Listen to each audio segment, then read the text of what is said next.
Welcome, everybody, to episode 28 of the Canuckleheads podcast. Shout out to the late, great Luc Bourdon. My name's Justin. I'm joined by my co-host, Mr. Wes, and we're going to talk about the Vancouver Canucks. April 12th, 2022, we had Las Vegas in the house. Demko and Leonard start this one. No Pearson, no Besser. No problem. Burroughs was playing forward on the fourth line. Which I was pumped about. You could tell he looked out of place. Yes, he was definitely uncomfortable. First game as a forward, it would be different. Yeah. In the first period, we had a goal on the power play from Beaufort William Horvat from the bumper. After he drew the penalty, then won the face-off. Yeah. Chase on with a nice pass from the side of the net to Beau. 64 seconds in, the captain. Drawing a penalty, winning the face-off, scoring the goal. Doing what he does. That's all you could ask for. Yeah. And then, a couple minutes later, drew another penalty, I believe on the same shift. Yeah. So this was 1-1 after the first. Then in the second, we had a goal on the power play from Vasily Podkolzin. First career power play goal. Mm-hmm. Got his own rebound after he tipped in a slap pass from Petey. Great fake from Petey. Sold the one-timer from the Petey spot. I don't blame Leonard for getting beat by this one because you see that puck going to him and him wind up. You're like, he's going to rip it. Mm-hmm. But great pass. And not the first time Elias Pettersson psyched out Robin Leonard in this game. Well, it was the first time, not the last. I forget what I said already. Yeah. Then we had a goal from Brad Richardson on a 2-on-1 with Petey. Petey with a great pass. And again, Leonard thought Petey was going to shoot the whole way. And he looked like he was going to shoot. Yeah. And when he made the pass, looked like he put it too far. But really he put it in the perfect spot for Richardson to grab and just around the defender. And only Brad Richardson had it. And easy empty netter for him. Yep. Oh, I skipped ahead here too. Before that, we had a goal from Petey, who cut into the middle and just took a wrist shot that Leonard couldn't handle. And Vegas defender hits the puck into his own net there. So kind of lucky bounce for Petey there. Yeah. But it was all over the ice on this one. Yep. And really, I don't know if we've seen a better version of Elias Pettersson. No, I think he's coming around, obviously playing his best hockey at the end of the season, and hopefully we get a hot PD at the start of next season. Yeah, even in his first year as a rookie, I think he had 10 goals in his first 15 games or something like that. His shot was always electric, but now he's handling the puck in those tight situations a lot better. Yeah, and seems dominant on every aspect of the game, offense, defense. Even his body checking is a lot better. Body. Yeah. So this was 4-2 Vancouver after the second. 4-4 after 3, so Vegas came back to tie this one up. So unfortunate to give up a point to Vegas, but we still have overtime to talk about here. Yeah. And in that overtime, Quinn Hughes with a backhander off a good drive to the net by Connor Garland. Yep. Also, Quinn Hughes is not a big guy. No. Jack Eichel made Quinn Hughes look like he's 6'4", 280. And I thought he went down pretty easy off that cross check. Yeah. It looked like a dive. It seemed like a bit of a dive because he was gone, and Quinn Hughes is not. He gave him a push. Yeah. And then looked like Todd Bertuzzi in front of him back in the day. I was glad the refs didn't say anything because it was really nothing of a cross check. Yeah. And then Leonard went down way too fast, on his belly, sprawled out. So Quinn just walked around him and tucked it. Yeah. So this was a 5-4 win in overtime. Which I was pumped at how hard they sallied. Because that was a big win. Yeah, it was. Just to get that extra point and for Quinn to seal the deal. Yeah, and to do it without two of your top six forwards, right? Vegas, I would say, was better in this game. Robin Leonard was just very shaky. He did not look like Robin Leonard in this one. I think he's coming back too fast off an injury. A lot of people were saying they thought he was going to take more time off, and he's been playing consistently still, so I think he's trying to hammer out the rest of the season because they're still trying to push to get into the playoffs, but I don't know if it's the right choice. Yeah, but from the first period onward, he was shaky. I feel like we've played the Golden Knights a lot, and there's never a game like this where their goalies are not settled. They always play the Canucks hard. I feel like they always beat the Canucks. So. Well, and they kind of, especially in regulation, they kind of do. That's why I was pissed to not get the regulation win. I was like, could we just get number 2 Did out of collapse the way? A little bit. Yeah. The the Shea Theodore goal to tie it. That was That was a nice goal. You wish Demko had it, but it's aggravating. At the same time, like, he was getting peppered by a lot of shots. He was. You could see it coming. Like, I was not surprised whatsoever when that puck went in the net, and it was a nice shot. It's just like, we gotta do a better job at not panicking at the end of a game and keep the puck deep and just kill the time. And I feel like we weren't ever dominating them in the offensive zone, but it felt like we were just trying to hold on to that lead in the third, and that's against Vegas. That's a way to lose. Yeah. JT Miller with a lot of turnovers in this game too. Did not look like JT Miller, but even in the, I don't want to already skip to the Oates game, but he just didn't look right. But obviously, we'll talk about that later because he had a big game. But this one he wasn't great in. Just turnover after turnover. Couldn't handle the puck for some reason. Shot wasn't there. Like, just weird. Yeah, and again, like we've talked about a couple of times, it's like things like this that keep him out of that like elite tier, where it's just like a weird like. And I don't know if like number 90 was just in the back of his head, maybe, so like a little shaky out there. Who knows? But nice to see Quinn Hughes score. I was also wrong last week. Quinn Hughes, this was his 6th goal of the season, so he was one up on Luke Shen. Nice. Shen and OEL tied at 4 goals. Attaboy, Luke Shen. Yeah, something that needs to improve heading into next year too is goals from the blue line. Like, that's not our strong suit, but you look at like Shea Theodore, I think has just about as many goals as our entire blue line. Yeah. Right? Well, Pietrangelo, same thing. I think they both have 12 or 13. Yeah, I think next year possibly like Ekman Larson, he's kind of that guy that can get shots through. And he got a lot of shots through. Just honestly, goalies making good saves, just positionally strong on him because they know he shoots the puck and gets the puck through. But I think we see some more goals out of him next year. And Quinn, honestly. And Myers, too, right? Like, yeah, Myers is, goal, so. He's kind of the wild card of the bunch. You don't know if he's going to get frickin' 15 or if he's going to get 2. Yeah. But Quinn and OEL, I think you see their goals go up just a smidge next season. I would like to see Quinn score more. Like, obviously his passing is his strong point, and like he doesn't have a cannon or anything like that. It's kind of like the Troy Stetcher effect, honestly. Yeah. Like, Troy had to work on his shot, man, for a long time and build it up over time, and that's kind of what Quinn's got to do. He has an amazing wrist shot, but the power on it could come up a little bit. And I think naturally it'll just improve too. He's still like a young kid in it's the like league, with Petey as well. His shot, he always had a rocket. And for a skinny guy, I don't know how he frickin' just launches the puck the way he does, but he built up his strength, and now you see him just destroying sticks. Like, sticks just evaporate in his hands. So and pucks. Yeah, exactly. But and especially in this one, Shea Theodore scored 2 goals, the 3rd and 4th to tie the game for Vegas. He was big. Just something I would like to see from the Canucks blue line going into next year. Yeah. And then, so the next game we have here, Arizona in Vancouver, April 14th, 2022. Thatcher Demko and Vejmelka get the start for the Coyotes. Yeah, which we're going to have to watch back, but pretty sure Justin predicted the score. I think I did say it. I think I did give this one a high. I think it was 7-1. Correct me if I'm wrong. But so in the first, we had a goal from Alex Chason, who tipped in a JT Miller kind of slap pass. Yeah. Chason's been on a heater. Yeah.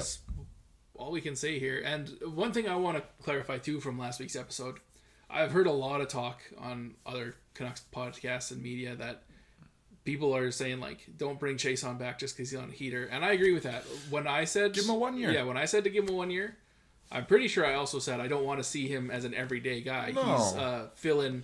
A great fill-in piece. Yeah. Not an energy bringing bottom forward, but when you have injuries like we do now, he slots right into the lineup. He can play the power play. He scores on the power play. He obviously doesn't panic around the net. Like, he's a good fill-in guy. Yeah, and I'm not saying bring him back to because Podkolzin I want to see on the power play. I don't mean to bring him back to take Pod's spot. Bring him back as a fill-in on a 1 year. Yeah. He signed a PTO last year. I'm sure he would do it again this year. 100%. And I don't think anyone else is clamoring to take Alex Chase on. Yeah. You know what I mean? I think he's a guy that we could sign for low money and keep him around for another year. Yeah. Then we had a goal from Power Play 2. Sheldon Dries tips in a Brad Hunt slap pass. The goal you predicted a lot at the start of the season. Yeah, and that's funny because I was pretty pumped for Dries to get his first with our team. Yeah. Just because he's a young guy that's obviously a good centerman and he's been doing great things down low, so it'd be nice to see him kind of develop and start to come up a little bit more when we need him. Yeah, and it kind of interesting to see him get thrown in that second power play, but also paid off. So yeah, And Boudreaux knew what he was doing. You've seen with the whole Bo situation, him slot right in, and he actually held his own. He did pretty good. So this was 2-0 Vancouver after the first. Then in the second, we had a goal on the power play from Petey with a vintage one-timer. Yeah. Assist to Hughes and Miller. And this was just a classic cannon from the Alien. Yeah. Then we had a goal on the power play from Vasily Podkolzin. The great backhand forehand deke. Yep. Up and over Vejmelka. Miller and Hughes with the assists. Which it was kind of funny because the previous night, Pods had that little situation in tight to the net where he kind of tried to cut across the crease, tried to backhand it, got defended by the defenseman, then he tried to tuck it again, and it was defended by the defenseman, and one of the announcers said, like, oh, he doesn't have that much confidence in front of the net yet. No. I was like, are you kidding me? He just tried to tuck it twice while he was defended by two guys and cut across the crease instead of just panicking and shooting the puck. And then in this situation here, he just cuts right across and I was like, how could you possibly say Pods doesn't have confidence in front of the net? Yeah, this was like a breakout game for Vasily Podkolzin. It was. So we had a goal by Connor Garland 14 seconds after the Podkolzin goal. Wrister from the top of the circle goes off Vejmelka's glove and in, just couldn't handle it. Not a good goal to give up from the Coyotes, but they're the Coyotes. So. And it's hilarious too because you've seen Connor like try to act pretty cool after that goal. Usually he sallies pretty hard. This one he's like, no, off with your heads, boys. You switched up on me. You didn't want me. Yeah. Now I'm scoring goals on you. Yeah, I think that one meant a lot to Garland. Yeah, it did. And he scored on them in the last game too. So he makes an effort to put goals in the back of their net specifically. And like he's rolling again too, right? Like this is a couple games, so it's probably feels pretty good for trending him. The right direction at the end of the season. Then we had a goal from Vasily Podkolzin with a one-timer from the PD spot. Mm-hmm. Great play by JT Miller to steal the puck and set up Pods. Fourth assist of the night for JT Miller. Second goal of the game for Podkolzin. And like Podkolzin is so fun to watch right now. When he texted me during the game, like, Vasily Podkolzin's turning into a monster, and I didn't want to say anything because I knew I would just spout a bunch of shit off that I wanted to say on the pod. But yeah, like, it's pretty obvious he's going to be a key piece going forward next season. Yes. Him and Hoglander. Yes. They're both huge pieces to this team now. And both being on rookie deals too helps a lot. Yep. Hog's probably done for the season, which is unfortunate. It sucks, but... You know, like we talked about, he had a down year, but it's like a rookie season again for him because he never traveled outside of Canada. He didn't have to deal with a ton of time changes and different flights and like things like that. So just a learning curve for both these guys. And Pods playing in Russia was never given a lot of ice time. He's never been a top 6 guy. Yeah. He's always been like a bottom 6, and like the way he had to play, if he made a mistake, he wasn't playing. Yeah. So like he's trying to be too perfect. Yeah, this is his first real chance to be like, you can make some mistakes and try some stuff, but you're not gonna just get benched. Creative. It's like we want him to do these great power moves that he's doing, where he's, you know, he might be our most noticeable forward the last couple of games too. Like Petey's putting up the numbers, but Pods is like catching your eye with power moves like every game and hits. He's a physical guy, and apparently in the dressing room he's the guy that they talk about the most, and just how powerful he is, and definitely a very strong kid for his age, and can make great moves on the net, has an amazing shot. So looking forward to seeing him potentially in Abbotsford and next year. So this was 6-1 after the second. In the third, Bo Horvat left the game after getting hit in the leg with a puck. This was in the second, sorry, he got hit. It didn't return. It took it kind of like upper ankle. It looked kind of bad because it was a hard shot, but then Boudreaux's comments after the game reassured me pretty much that we just didn't put him in because we didn't have to. We're kicking the Coyotes' ass. So. Yeah. Then we had in the third a goal from Alex Chason. Just with a one-timer off a JT Miller pass. 5th assist of the night for JT Miller. On hit fire. 90 points for this season. Yeah. Like, already was at a career high and just continuing to have a dominant offensive season. Yeah. 7-1 win for the Canucks. His passing was like, I've never seen it before that good.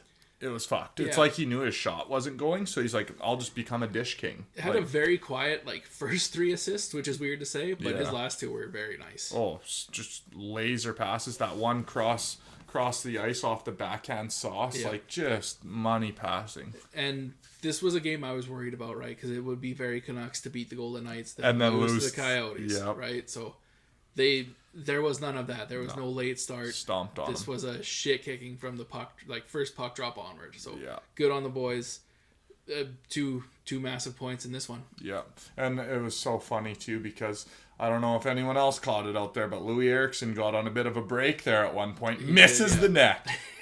I was like, this guy, man. Classic Louis. Like, wow, so bad at hockey. Yeah. Yeah, another thing I want to mention too before we move off the Coyotes game, it was going around on social media. There was a fan that threw a hot dog out on the ice at Phil Kessel, which that's kind of shitty. That's so like, rude. Yeah. Wow, I didn't even know that happened. Yeah, the Canucks are working on identifying the fan, and he's gonna get some kind of punishment, whether that be banned for a season or something. Yeah, but that's disrespectful. Like, yeah, it's a funny joke and stuff, but don't do shit like that to players. He's a high level NHL player. He's got Stanley Cups. Like, that's freaking rude. Yeah, that's taking it too far. Yeah, we know he likes hot dogs. Good old Phil. I like some hot dogs too, but don't be throwing hot dogs at hockey players. Yeah. So another thing we're gonna talk about. I don't think you're very on Twitter very much. No, I don't have Twitter. Bo is probably done for the year. No. Yes. Why did Boudreaux freaking... I don't know, but... Idiot! Boudreaux! What happened? They haven't confirmed anything. All they said is he's going to be reevaluated in 2 weeks, but 2 weeks is he might the have end like of the a year. slight fracture or something. Something like that, I'm thinking. So he's not going to be available. It looked like a terrible spot to get hit. Absolutely no padding, Yeah. right above the boot. Like, bad spot to be hit. Yeah, or like a bone bruise or something like that, Yeah. right? Where you can't just put any pressure on it. So Yeah. sorry to break that to you, Wes. That sucks because Boudreaux's like, oh yeah, we just didn't put him out there just because we were winning by so much. There's no point. Yeah. What the Boudreaux? Speaking a little early, obviously he didn't know at that point where I don't his think status he knew was it was at. that serious, So but, yeah, that sucks because like Bo's been on an absolute heater. I wanted to see him maybe attempt to get 40 by the end of the season. Definitely 35 was like a very good possibility. He's been scoring like 2 a game. Yeah. And with the amount of games left, it's like, Jesus Christ, he might get up there. And it would have been nice just to see him bump that career high. And for how good he's been playing too, it is very unfortunate to see this kind of end his season. We'll see. Like, obviously, stranger things have happened. Maybe he can come back for the last week or something. But that's a real big gut punch, right? Because, the odds aren't stacked in the Canucks' favor. No. But then you take out their captain, their best face-off. Best is coming back. Yes. So let's be somewhat happy about that. Yes. But Besser's not a freaking centerman. Yeah. So it doesn't really help us in that regard. But, I mean, Dries, he played pretty damn good. I think we'll obviously see an appearance from him if Bo's out. Yeah. So that's a good thing. But, yeah, that really sucks. And it was kind of cool to see, like, JT Miller driving the bus. JT Miller starts to cool down. Bo starts driving the bus. Yeah. Like, both of the leaders just stepping up when they have to. Yeah. Also, the same day as they made that announcement, they announced that Niels Hoglander underwent successful surgery to repair a core muscle / groin injury. Jesus. So probably, most likely done for the year for Hogs. Was that the same injury, or was he just patching up something else? No, I think this is the same one that's kept him out. So at least we know what was wrong with him now. There was just speculation for a long time. So stop with those long strides, man. That's what got that groin tore up. Although Matthew Highmore expected to play Monday. Oh, that's good. Get Highmore back, and maybe the Llama will look a little more back in his realm if you put Highmore with him. He's looked a little out of sorts. Yeah, you kind of got to figure now with the Horvat injury, third line's going to be Lamico, Highmore, and Lockwood. Yeah, then which figure Dries. Lockwood looked great too. Yes, Lockwood just buzzing. Yeah, he had a couple chances, almost scored a goal. And then that fourth line's probably Dries, Richardson, and I don't even know Chason, maybe Dickinson. Yeah. Dickinson maybe. Yeah. One thing I wanted to bring up too is, so Connor Garland has set a new career high in points, and even with the long goalless streak and a reduced power play role, he's been impressive. He had a long stretch where he wasn't scoring, but still I feel like the upside is just so obvious with this guy. And he's 25 years old. I don't think we've seen the best Connor Garland yet, which is kind of fun to say because he's been amazing to watch this year. He's just a fun hockey player to watch, always creating chances, whether it be assists or goals. And he's not one of those guys that's trying to snipe every goal. He's literally just trying to create rebounds and just make the game fun, you know what I mean? And we have a lot of guys that are just accurate snipers who try to be too fine with the puck sometimes. Yeah.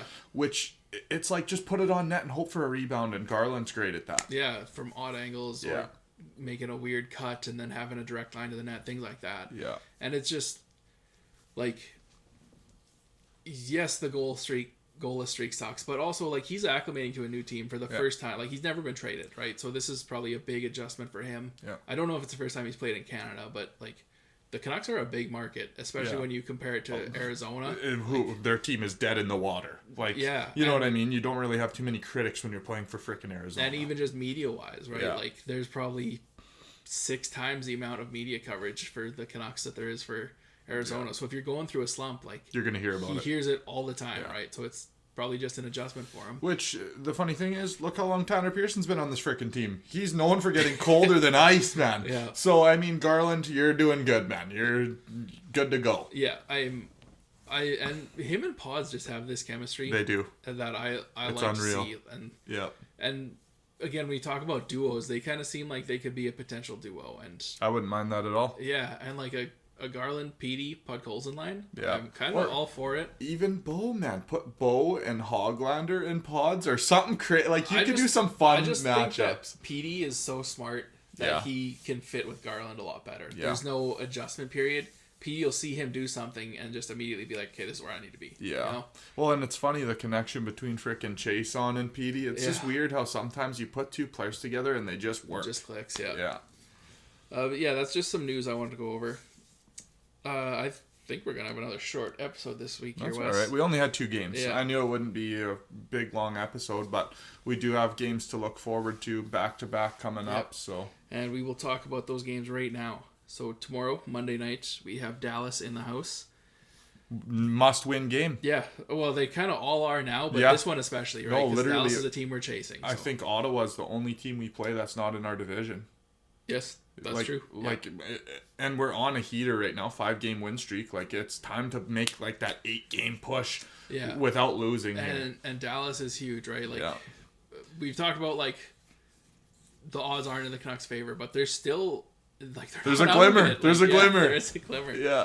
And especially, like, if they didn't go on this 5-gamer, we wouldn't be so excited. Yeah, like if you lose to Vegas or anything like that. Like we got the points we needed to get. Sucks to give one up to Vegas, but I mean, it's only 1 point at the end of the day. We came out with 2. Yeah. If there's a game to lose, it's Ottawa, which would be kind of Canucks to do. Yes. But then we need to win them all. Like, get in the playoffs. Yeah, so this, like, every game is the season, basically, from this point on, but this is the next one, so it's the season. So biggest game of the year coming up. Which, that's kind of exciting for the players, too, just to have that in the back of their minds, like, we need to win tonight. And it helps them really focus on the game at hand instead of looking to the future. Yeah. Because if we don't win tonight, it's even harder for us to get into the playoffs. And in the long run, this might be a good thing for this team too, right? Which is shown they have a habit of starting late. Yep. You can't do this in any of these games. And they haven't. No. I don't remember the last time they've started a period late. And like at the start of the season, it was really obvious that we were getting scored on first every game. Now it's not obvious. Like, you know what I mean? We're really making an effort to start at the right time. Yeah. When the game starts. Yeah. So, again, like, hopefully they make the playoffs, but if not, it just seems like there's a lot of positives that they can build on for next season, too. That's exactly what I thought. Even if we don't make it, man, it was nice to get close. And for guys like OEL and Garland who haven't sniffed the playoffs in how long, you know what I mean? Like, since the bubble, same as us. Exactly. So it's like... It's even positive for those guys to be like, all right, we're on the cusp, and we started really shitty at the start of the year. Like, we lost way too many games early. If we start out better next season, we're in the playoffs. Yeah. So what do you think, Wes? Dallas in Vancouver tomorrow night. It's a tough game, man. Dallas has proved to be a tough team to beat, but I mean, Tyler Seguin is somewhere else when he's playing hockey as of late, so I think we catch the dub.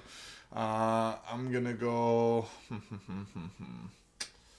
It's going to be a tighter 1-3-2 win for the Vancouver Canucks. 4-3 Canucks. Nice. I like that prediction. I think Dallas is, as far as offense goes, they're kind of a one-line team. Yeah. Sagan and Ben and Radulov have their moments, but they're not a consistent dominant threat like that first line is. Pavelski's almost more dangerous around the net. He absolutely is. Pavelski, Richardson, and Hintz, like that's a really good line. Yeah. Their defense is very good. Yeah. The goaltending is kind of suspect. That Wedgwood has been amazing since he got there, though. So, just being on the road team, I feel like the Canucks have the advantage on this one. Yeah, being at home, 100%. So the next night against the Ottawa Senators, I'm going to say 4-2 Canucks. Let's go. And I'm going to cross my fingers for this one. Yeah, Please me do too. not lose. Yeah, and this is so typical, like especially in a back-to-back, Yeah. especially against a team we should beat. The nice thing is at least it's at home, so there's no Yeah. travel, right? They No, can finish for the game sure. against Dallas, sleep in their own beds, Yeah. back at it tomorrow. And be ready to frickin' play because even though like teams like Ottawa, they're not playing for anything. but they're playing for contracts potentially and like spots on the team next season. Yeah. There's young guys trying to make a name, And also, so like, they're a loose team, right? They're no playoff push. They're just out there playing. yeah, exactly. There's no tension there, so they're going to be ripping pucks and just having a good time. So it's going to be a tough game for sure, but I like that prediction. I'll go 4-1 Vancouver Canucks. Ooh. A little bit more aggressive. All right, so then we have a road game at Minnesota Thursday night. Tough one. Yeah. Minnesota might be able to lock up a playoff spot. Minnie's before a tough then, team, so, man. Maybe they're not playing for much at this point. And we'll see if they put Fleury in between the pipes. Yeah. Like Fleury's known to be just unreal against Just an us. absolute So Canuck killer. yeah. What do you think? It's going to be a tough one. Every game against Minnesota is a low-scoring game. They're so hard to play against. They just minimize space out on the ice, close in on players extremely fast, which that's kind of the blueprint on us. Close the distance on us. If you Don't give us time and speed, space. Exactly. Or time So and space, yes. you know that they're going to try and do that to us. I think maybe like 2-1 win Vancouver Canucks. I'm giving all dubs till the end of the year because we need them. Like 3-2 Canucks. yeah, let's go. So those are all the games we'll have this week. We might cover Calgary next week. We might not. We'll see how things go if we do a Sunday or a Saturday session. But those are all the games that we have this week. So now let's give out our prestigious Canuck of the Week award. Who are you giving it to, Wes? It's tough because JT Miller with that 5-apple night, like how do you not give it to him? But then he also had a really shaky game the previous game. His shooting hasn't looked amazing. Bo has looked pretty good. Petey though, like Petey's been good. God damn. I know who I'm going to. It's so tough, but just consistently, Elias Pettersson has just been unreal. I'm giving it to Petey. Vasily Podkolzin. Yeah, let's go. He just had Pod's first 2-goal game. And just building and building. Like Yeah. each game, he's getting better and better. And yeah, like putting up goals now. Like things are starting to break his way. Yeah. He's been noticeable. He's going to get a larger role again, right? Like Yeah. we have just injuries stacking up. Yeah. He's been clutch when we need him to be like the most. And he's just been like my favorite player to watch recently. Yeah. Like as much as I love Petey too, like Pods is that power forward. Like since the Bertuzzi days, we haven't had it. And I don't want to put that pressure on him, but he's looked like it a couple times. And like going through the whole Jake Virtanen phase where we tried to mold him into that and it just never worked Even out. since Bertuzzi, there's been so many guys like Steve Bernier, Taylor Pyatt, right? Yeah. Like all these different guys that are the next Bertuzzi. Yeah. Like it just hasn't panned out. No. I don't want to put that pressure on Podkolzin because that's a lot to live up to. But he's that style of player. He's fun to watch. Yeah, power forward type. Yeah, so I'm going with Podkolzin. And I love Boudreau for just tossing him out on the ice at the end of the game. Yeah. He told Podkolzin, don't come back to the bench with 3 minutes left. Pods did a little loop, tried a couple things, came back onto the bench. Boudreau sends him right back out. And it's nice to see that too, right? Where if it's Green, I feel like he doesn't do that. Yeah, Pods is out there getting a shot at the hat trick. He's going to be stable to the bench because he's trying to close the game out no matter the score. Yeah. Boudreau is not like that. He's like, fun. yeah, you got 2. There's 5 minutes left. You're getting shifted. Like, try to get your first hat trick. 3 more times, you know? Yeah. So it's fun. And Boudreau knows like they're up a ton. So just let them play. Have fun. Yeah. Yeah. Also, another like strong week from Demko.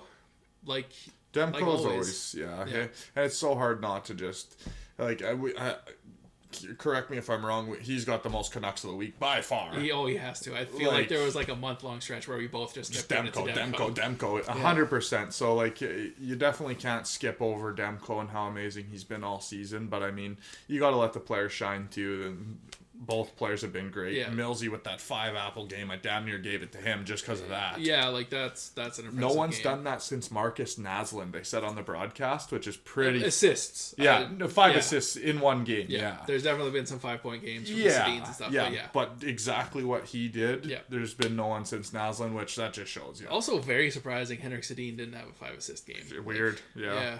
Because he was just the through master. the legs, behind the back, like Wherever. just everywhere. Yeah. But yeah, another fun week for Canucks hockey. No matter what happens at the end of the year, at least we had a really fun ride. Yeah. We only have 2 more podcasts like guaranteed after this one. Yeah. We're gonna do ones for like free agency and the have some fun draft with and everything it. like that. Yeah. You'll see us sporadically throughout the summer if we don't make the playoffs. So it's been fun, and I hope we just keep winning, and whatever happens. But 100%. it's been a good ride so far. Yeah. That'll do it for this week's episode. If you're watching us, obviously you know where to find us. Please subscribe and comment. Let us know what you like, what you think we can improve on. If you want to, you can subscribe to us on Apple Podcasts, Spotify, anywhere there's podcasts, you can find us. Another one in the bag.